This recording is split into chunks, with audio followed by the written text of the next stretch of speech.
All right, guys, welcome back to another episode of the Prepared.Pod. Joined, as always, by my friend. I guess we're friends now, right? My friend Peter White. Yeah, you. I mean, of Coffee. there was a big reluctance of you there to say friend. You're like my I friend, thought I guess. we've not spoke about it. I guess we're friends now. We're not just kind of. What Yeah, did you call it? Pod pals. yeah, pal. Well, that's mine. That's I've coined that for my show. So you'll have to come up with something different for yours. Uh, Um, yeah, no, it's actually I find it less stressful being back just the two of us than three. Like it was nice having Brandon on, but it is stressful when there's a third person to wait to let them speak. yeah. But if anyone missed that, they can go back. Episode 3, we had Brandon and Phil were hugely reminiscent about regionals workouts, and they were like, It was basically, wasn't it? it was an RIP regionals Yeah. show. Well, it's not really. I mean, they're kind of coming back anyway. Yeah, I actually, It's like before we get going bring back. proper, I was curious to what you think of the prize money that was announced there today, where it was like $5,000 for first place, 4,000 for second, 3,000 for third, I think, and then in America and Europe they're also paying out fourth and fifth as 2,000 and 1,000. It's anyone who qualifies, basically, Yeah. right? Isn't it? Yeah. Yeah, but it's just the same as it used to be. I think that's what the prize money always was at regionals, Yeah. or at least it was in 2015. I think I got $1,000 Yeah. for fifth place. So I think it's just the same because I guess they've standardized. You know, some of those competitions have the ability to pay out much more probably, and some of them, Yeah. Well, like West Coast struggling. Classics, So they've first place last year was 40,000. The yeah, event didn't go ahead because of COVID or whatever, but I think a lot of, from what I've seen online and stuff, a lot of the athletes are really annoyed. Like the general, even just the comments from like average, like followers of the CrossFit Games page were like, you want a professional sport, but you're not paying professional wages, basically, like is what they were kind of saying. yeah. And then even some of the athletes were sharing it saying like, this doesn't cover my travel. And then I was laughing. I was like, if you take out, what was it, $200 to register for semifinals, $50 to register 250, for, I think. yeah, 50 for quarterfinals, and then whatever 20 for the open, you're already heading towards $4,500 down from 5, even if you win, I mean, hopefully it gets there in the future. I understand that they had to kind of standardize it, especially that they have this rule that you can kind of pick. You don't get to pick, but you get to have a preference of what region you go to. So I guess it kind of did need to be standardized in some way. But I mean, it needs to happen soon where they get that to, top 10, even top 15 getting paid out and a bit more, you want to be able to, go to those competitions and, even if you finish 10th, not, if you are not in the top 3, then you're probably losing money. Yeah. And in the sort of age of professionalism that they're trying to take it into, more and more athletes want to be professional, then hopefully that comes with it, the prize money. But even when you think of like, say, if you compare it to soccer, where like in England, the top teams make the most money, but then if a smaller team goes on a cup run and they get the gate from that, they get that small bit of extra money, could make a huge difference to their year.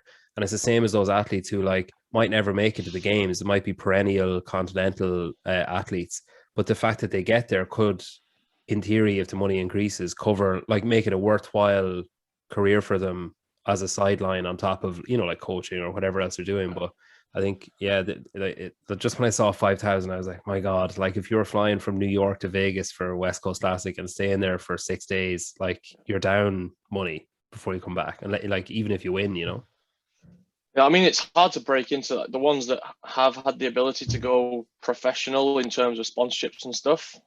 It's hard to break into that, to be professional without the money coming in. Because like you said, if someone does manage to sneak in 5th place and, they can win a decent amount of money, and that can then cover, okay, now I don't need to work until the games, so they can really push on towards the games rather than, okay, now I didn't win any money and I want to be in the best shape for the game. So now I have to, I still want to, quit my job or whatever, or take leave from my work so I can be in the best shape. And you're basically zero money to be able to be in the shape that you want to be, because you don't want to go to the games and not being, and know that, okay, if I'd have just taken away a few hours, or if I could have just had a couple of sponsors to help me support myself and support the training up until the games. Mm.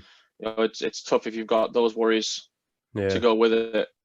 it's a But lot of hopefully bag it's of going in the protein. right direction. Yeah, yeah, you'd hope. Hopefully it's going in the right direction.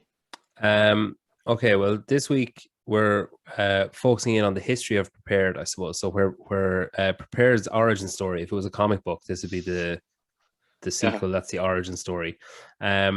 So I suppose the first question I had was when did like coaching and programming and starting a programming company become something like a blip on your radar? So maybe not like when did you actually start doing it, but when did you start thinking like, okay, when my athletic career is finished, that's what I'm going to go into? I mean, like programming wise, I wanted to do it very early on, and I tried with like I think I probably started way too soon, but I started writing like a programming blog. I think it was really like a blog space or whatever it was called, like the one that you could do for free. WordPress or one of those, yeah. Yeah, like a free one. Probably like, I don't know, maybe 6 months into even starting CrossFit, I was just like, I was really just like intrigued by the programming. Like it was exciting, and I wanted to try and I was probably made a mistake of probably trying to write a bit too much of my own early on. But still, like I was very intrigued by programming from the start. So like probably, yeah, programming, but I was programming for myself, or just writing a blog before I even got a coaching job. I was at the gym, and then I ended up getting a coaching job, and then I kind of took a break from it because I moved to Wigan to train with Steve Fawcett and John Buller at the time, and they've been doing it a little bit longer than me, and were more knowledgeable than me, and I was happy to just kind of go along with what they were doing, and kind of learn from them. And then I started back when I moved then to Dubai. I was sort of the driving CrossFit athlete in the gym, and wanted to do more programming, and started up a new one again for the gym that I worked at, a new programming company that was for Inner Fight. That was called Red Zone. Oh yeah. Because they had this sort of like zone category on the different sort of levels in the gym, and Red was the top one, so we kind of went with that.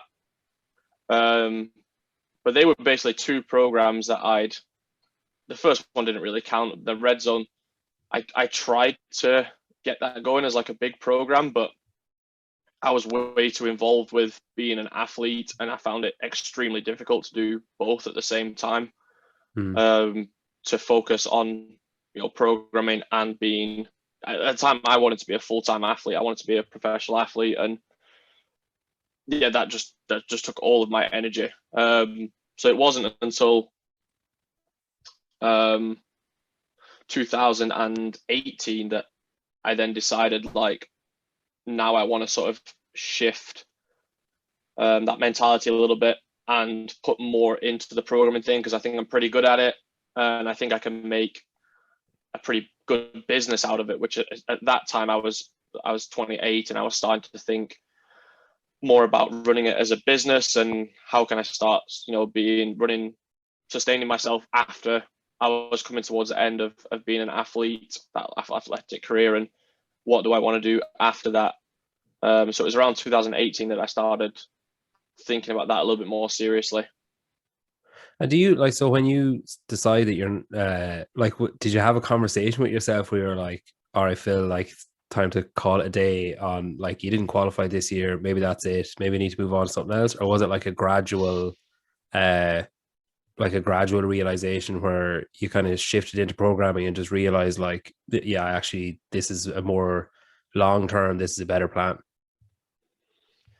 Well, I mean, I had been sort of programming for myself and Mia, and a bunch of guys in the gym and a few people online.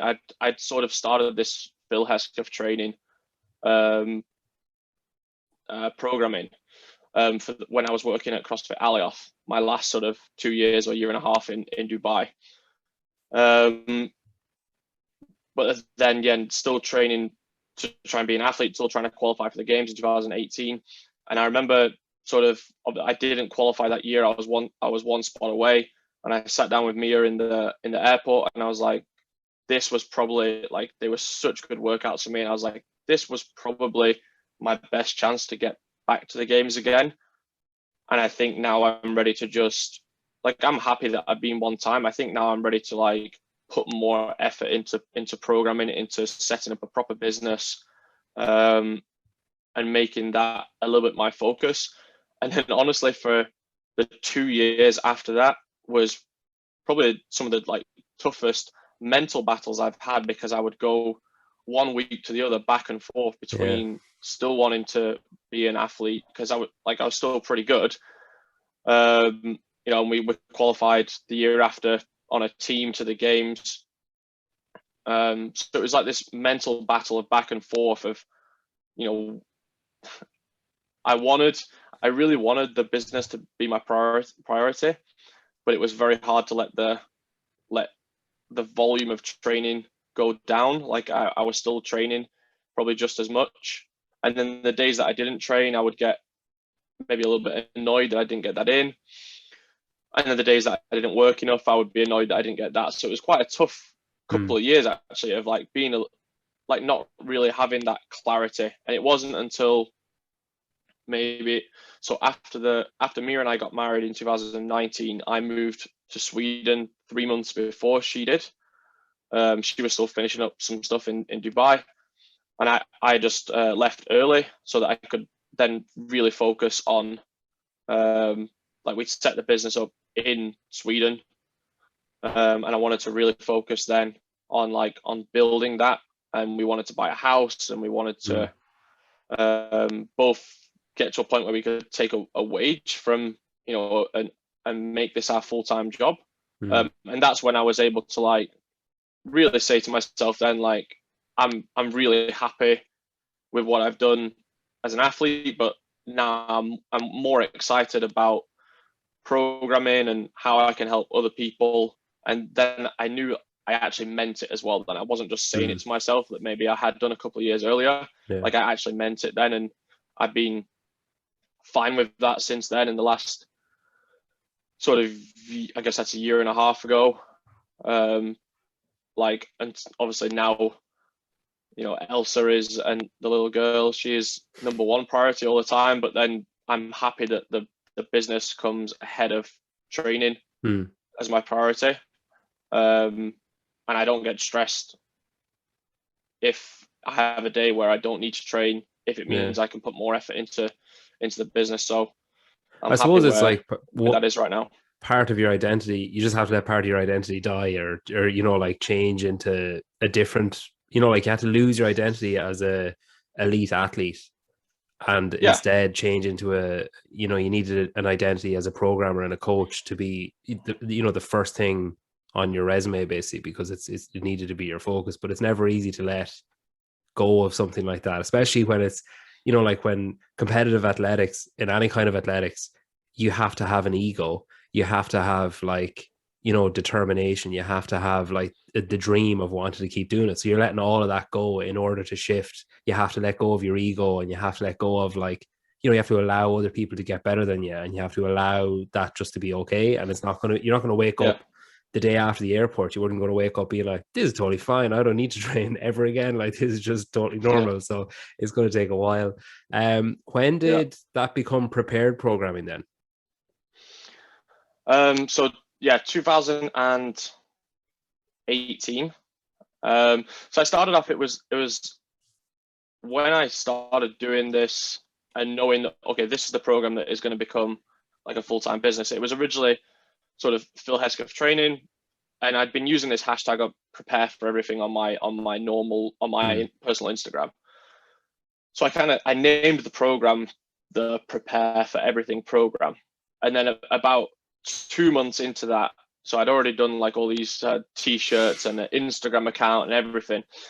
And about 2 months into that, I was like, this is not good branding. Like, I don't like it. It's too much. Yeah, it doesn't really Like, roll off the tongue. no, it was too much. I didn't like it. And then I just kind of had this like, okay, I think Prepared is better. Yeah. And take my name out of it. I didn't want my name. I decided, okay, I don't want my name to be a big part of it. Like, it's fine if people know that I am the programmer, because they probably will from going on the website or whatever. But I wanted to set up a brand that people could buy into, and not just me as a person. Yeah. Because athletes kind of come and go, and I wanted it to be the brand that lasted, so that if the goal is that we can grow a team, and then the brand name survives then and keeps going. Yeah. Which you see is like a lot of big companies have that now. Even Fronin has what's Rich doing, but the main thing is Mayhem Nation, and that will just keep going past Rich Fronin. Because they've grown such a big brand now. So it became then Prepared. And we just kind of how many athletes or how many clients did you have at the start? Can you remember when we did that change? Yeah. Or maybe 50. It's a decent crew, like, already. Do you think it was your name that got those, like, your history in the sport that got those first like 50, or was it like, were they people that you had maybe trained with and coached and stuff already? It was probably more people that I'd had contact with. Like, there was people in Dubai. There was a few people in the UK. There was a few people in Sweden, because Mia and I had traveled. Mia was sort of really at the peak of her sort of individual career, 2018, 19, 20. Yeah. So, the fact that she had a really big following also like really helped. It's hard to build a brand without the athletes to kind of build around, and obviously she had a really good following. So there was people that kind of were following it because she posted a lot. I don't know. It was. I think a lot of it at the start was just kind of people that I'd had some contact with. Was there any? And we're giving it a try.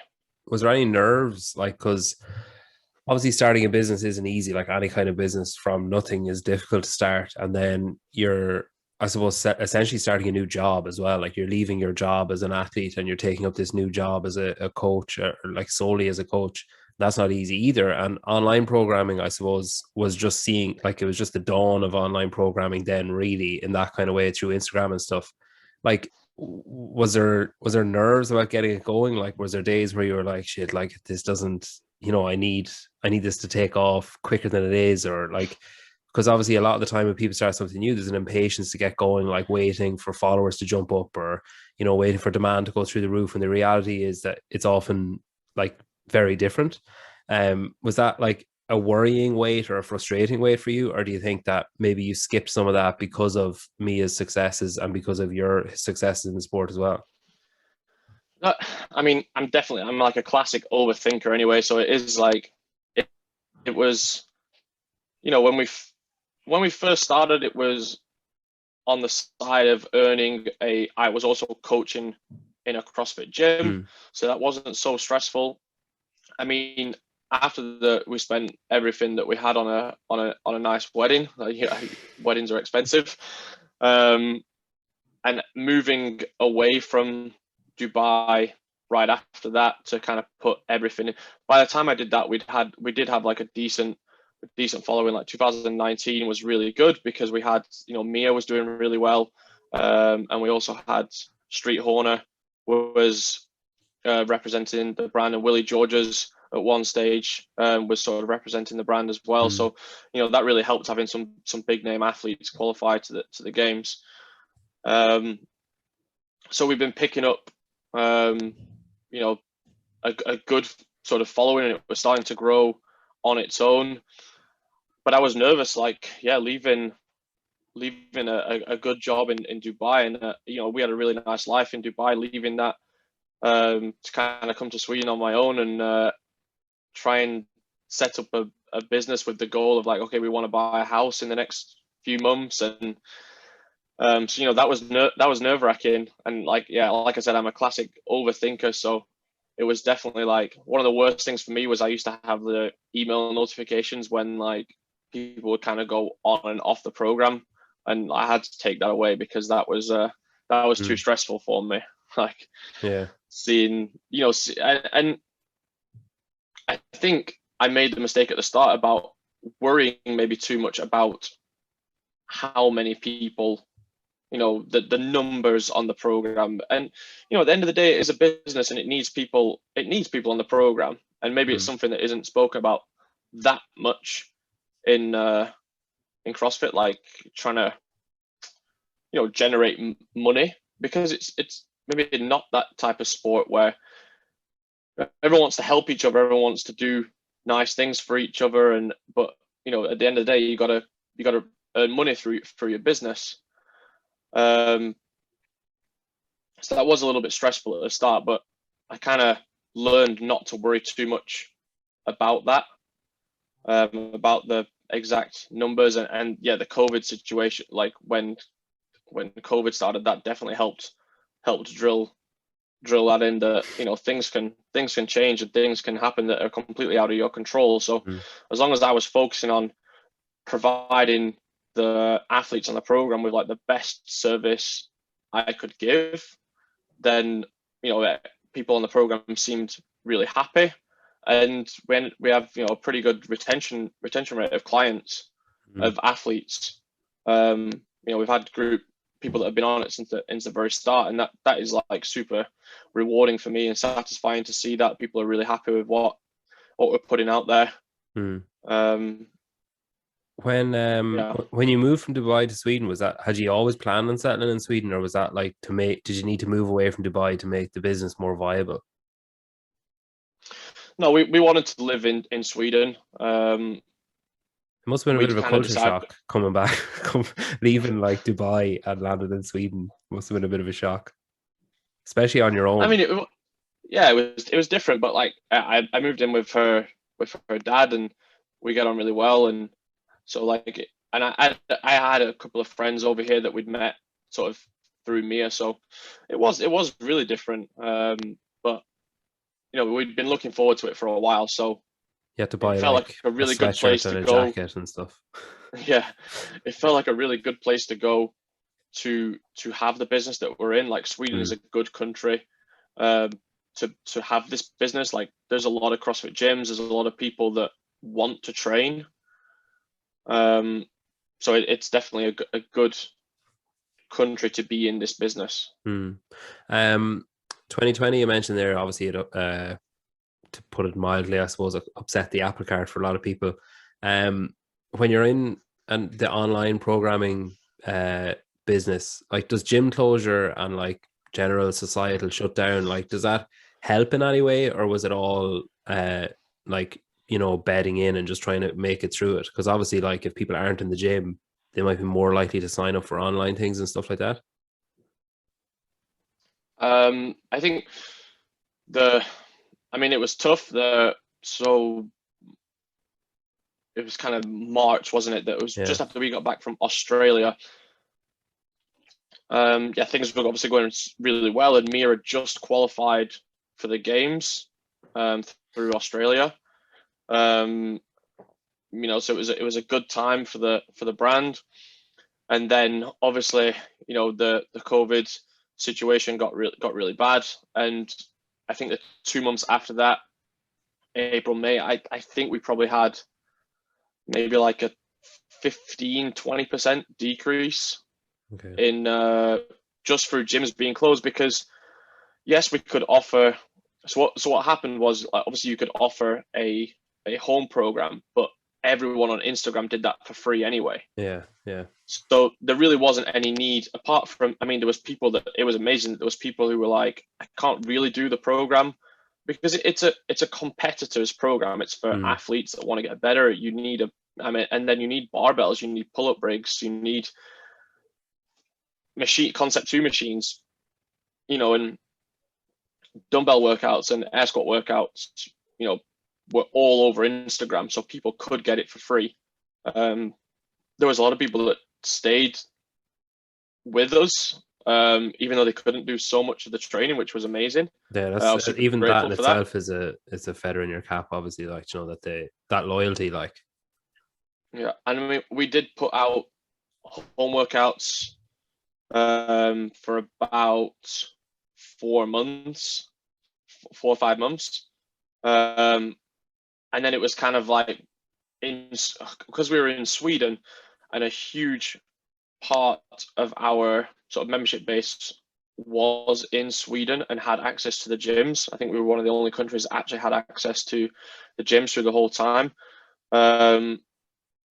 We just kind of ended up sort of phasing out the home workouts, still putting out stuff on Instagram, but we noticed that there wasn't that many people on the program then that were doing the home workouts. You could get those for free, basically off Instagram. But yeah, it was a big hit, and then it was a few months of being a little bit lower on membership, and then it just started to grow again, sort of naturally as the gyms sort of reopened, which was nice. But something that something quite important that I learned, like, during that time, I think, so previous to that happening, I would spend a lot of the time thinking about how am I gonna grow the business, how am I gonna attract new people to the program, and that was sort of the mentality that I had a lot about growing the business. Especially, we found out that we were pregnant, and it was like, okay, I want to try and provide for the family and stuff. I want to make this bigger and better.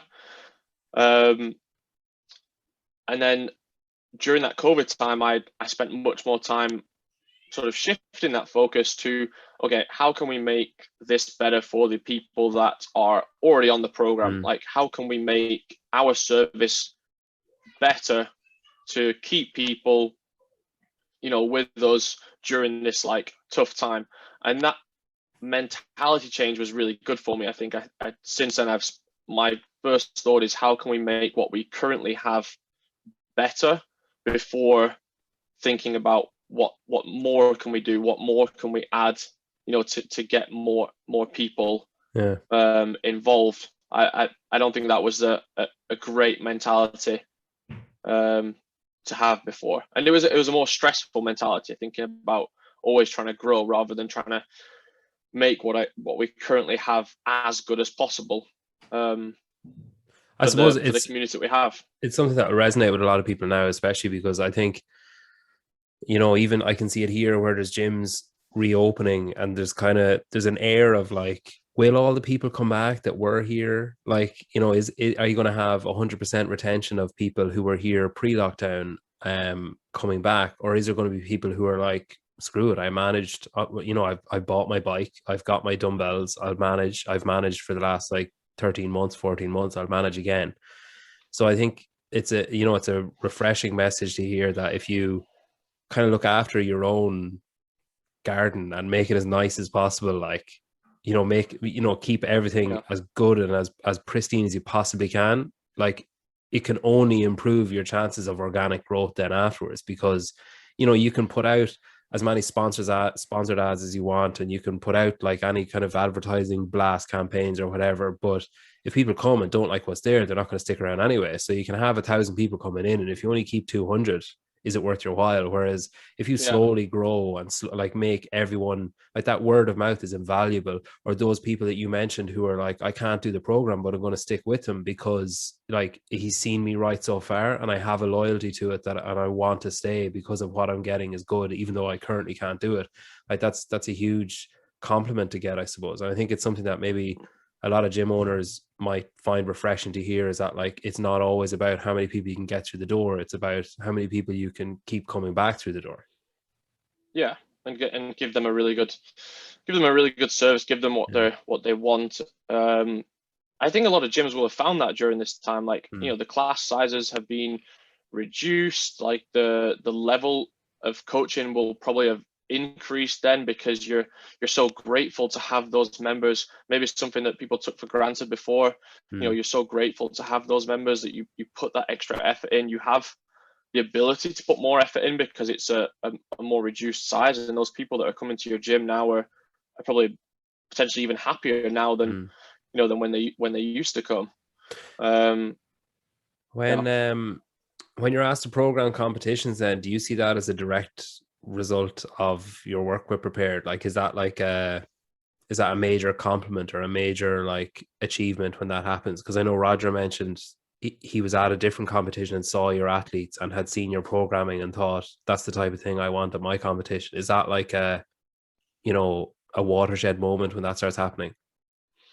I mean, it is like an amazing compliment. I think I was just right place, right time, and very lucky to meet Roger. Like, he already knew Sinead, the Norwegian girl that was on our team for the CrossFit Games, and I was kind of doing most of the programming for the team, and Sinead maybe said some nice stuff to Roger, like, yeah, training is going really well. Phil maybe does a good job, and then Roger approached me at our qualifying event when we went to Lowlands, and said, like, I heard like good things, and do you want to program? We have the Norwegian event coming up, and do you want to program for that? And that was like, yeah, it's such a dream come true, because like programming for competitions and events in general is something that I love.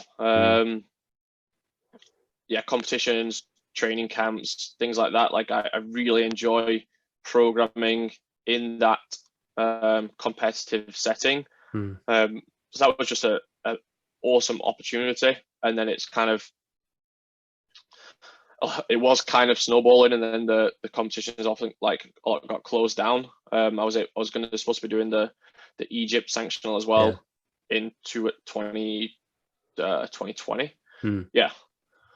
And then things kind of slowed down from there, but still just super happy to be working with Roger and the Norwegian competitions. We've got like 3 or maybe even 4 competitions planned for next year. Even the ones that we've got we've got one planned this year, mostly just the Norwegian athletes, because it's still going to be difficult to go international this year. But fingers crossed next year we can do some really cool stuff. But that's a really fun challenge. We've got a masters competition and a team of 3 competition, which I haven't programmed. I programmed for masters stuff before, but not team of 3 competition. So that will be a new challenge that I'm looking forward to. What that must have been pretty distracting. I'm just thinking, if you're at a competition and someone gives you like a major career opportunity and you're like, like psyching yourself out for the next workout, you're like, yeah, okay. And then like, it was right at the end, actually. Like, we'd already qualified. That's okay. We'd already qualified, and then he came up to me right at the end. So it was a double sort of celebration, really. And he gave me his card, and I was like, there's no way he just offered, like, I don't know how serious. I said to me, I was like, I don't know how serious he's being. Like, I'll call him and see like what the crack is, if it's serious or not. And it ended up being serious. He was pretty casual about it. Like, he was like, yeah, we need a programmer, and I think you're good, and just, do you want to do it for our event? Like, it was a pretty quick interview process, really. Yeah, So it's like, running this small little event in Norway. Here's my card. Yeah. Like a sanction. Yeah. What does it worked out okay? Yeah, it worked out really well. What does the future hold for Prepared then? So, like, when you obviously a few years ago when you started out, you maybe, from the sounds of it, you had kind of like a vague idea of what you wanted, and that seems to have developed and like morphed through experiences, I suppose, and through your own learning and learning on the spot or learning on the job, I suppose. Have you got like 2, 3, 5-year plans in mind, or are you still, do you think, in that kind of gestation phase where you're still feeling things out, even though you've kind of accomplished a lot? You're still like, well, let's see how it develops organically. Yeah, I mean, I think I did, like I said, I set goals quite early on. I was already thinking, okay, what's the 1, what's the 5, what's the 10-year plan? And I've kind of taken a step back from that a little bit. One, because of COVID, it was like this huge thing that, we still don't know what the full effects of that are going to be in terms of, competitions and the main feature of the program is competing at events, and at the moment there's no events, and so until that sort of levels out a bit, it's still just kind of being super happy with what we've got already, making the current services better. Like last year we managed to, so I was getting to the point where like I was doing everything or almost everything in terms of like programming, the marketing stuff on Instagram, and like the general admin stuff as well. And it was getting a little bit overwhelming. And I spoke to Steve Fawcett, they've got a really successful company, and he's got a young family. And I asked him, like, did you have issues letting things go, or like, what did you do when Jesse came along? Did you hire new people in to help with that? And he said that like they did take other people on, and he had to kind of he told me, you need to make a decision, where do you see your major role in the company being? Is it like working on the programming or working on the marketing and growing the business? Like, because obviously you can't do all of it. I was getting kind of too far, like thinly stretched over everything. So that was really nice to speak to someone who was in a good friend who's in a very similar situation.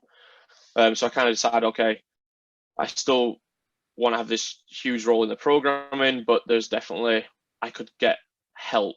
So I was able to like get help. Oscar, who was at the gym in Walleye, we hired our first employee, and he was able to help with just having someone to help with some of the programming, to help offset that burden.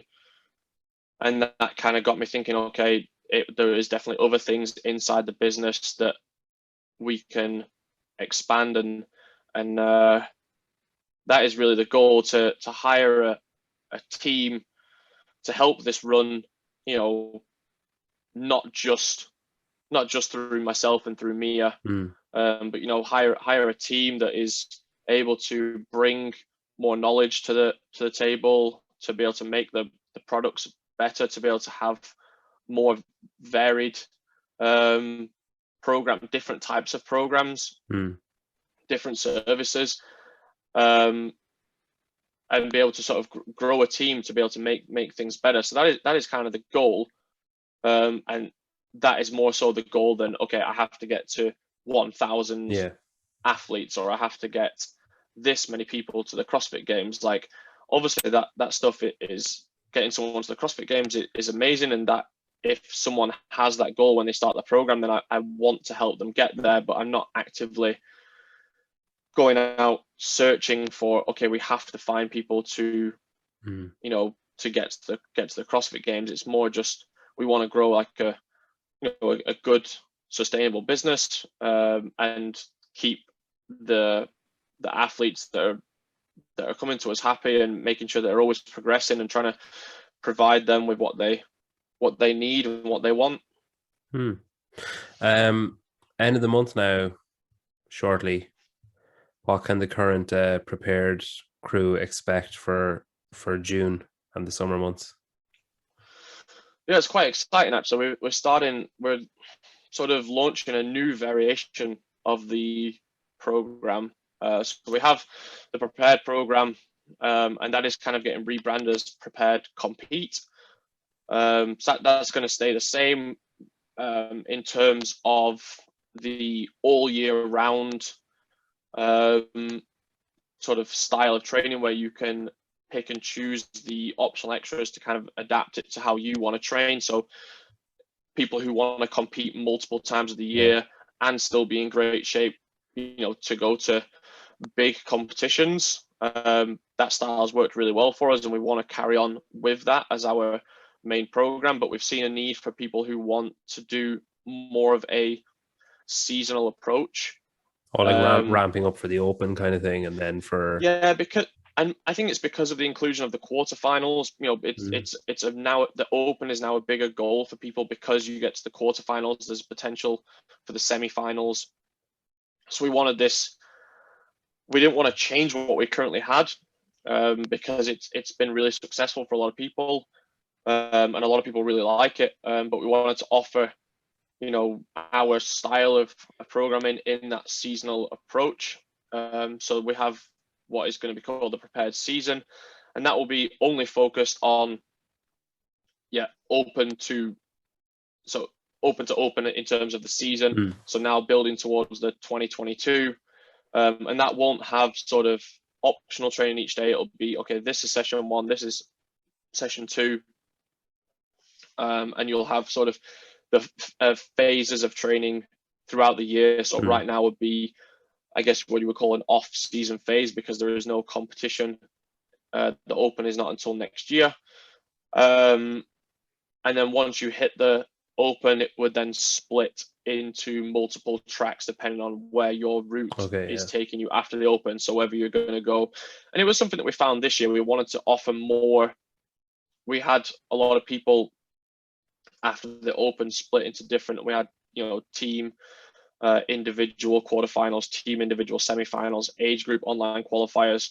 So we want to just have this program ready for next year to make that service better. I felt it could have been better this year, in terms of how we communicated the training we were doing to our athletes. So have that service better for next year, so that depending on which competition you're going for after the Open, if you're advancing, you know exactly which track to follow then, if you want to do it that way. The other way is to stay with the Prepared Compete program, which is working absolutely fine, and we're just trying to provide a different way because people like different approaches. It's not our way is the only way. We're trying to provide different ways of getting to that end goal of, whatever that is, the biggest competition you can get yourself to. Cool. Well, I think there's lots to digest there, and they always say that, like, history teaches us some valuable lessons, and I think there's a lot there for people to take in, especially now when things are starting to reopen, and a lot of coaches and stuff might be leaving gyms, or might be moving to new gyms, or might be starting new ventures for themselves. I think there's a lot there to take in about, I guess, being patient and maybe not getting so obsessed with the numbers, which is easy to say, but not always easy to do, I suppose. I know anyone who runs any kind of online thing, you're just invariably going to get obsessed with numbers at some point. But I suppose the quicker you can pull yourself away from that, the better it'll be long term. So yeah, we'll leave it there, and we'll catch up again in another 2 weeks. Friend. Friend. That's good.